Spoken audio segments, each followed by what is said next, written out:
Ce 19 février 2023 marque le 33e anniversaire de la Conférence nationale des forces vives de la nation béninoise, un événement qui a permis l'avènement de la démocratie au Bénin. En effet, le lundi 19 février 1990 s'ouvre à l'hôtel PLM Alédio de Cotonou la Conférence nationale des forces vives de la nation. Pendant 10 jours, les représentants de différentes sensibilités de la nation ont posé les bases de la nouvelle République béninoise. Le Bénin était dirigé par le général Mathieu Kérékou depuis le coup d'État du 26 octobre 1972.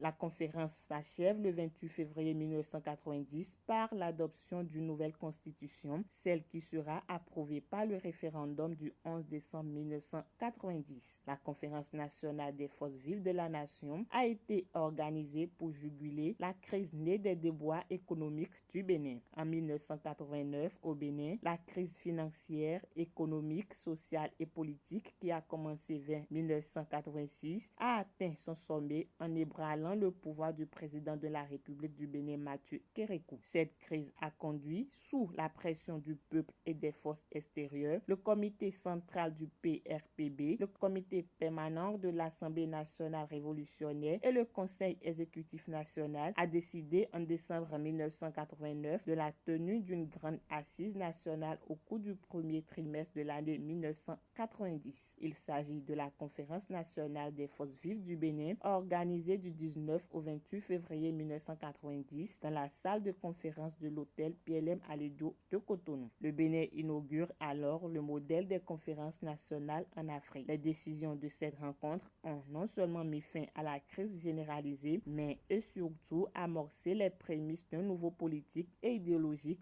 au Bénin. Au lendemain donc de cette conférence de 1990 et après la période de transition réussie de 1990 à 1991, le pays organise constitutionnellement depuis 1991 des élections législatives et présidentielles avec une alternance au niveau du pouvoir exécutif. Ce dimanche 19 février 2023, nous commémorons les 33 ans de cette marche amorcée par le Bénin depuis cette historique rencontre de bilan et de nouvelles perspectives.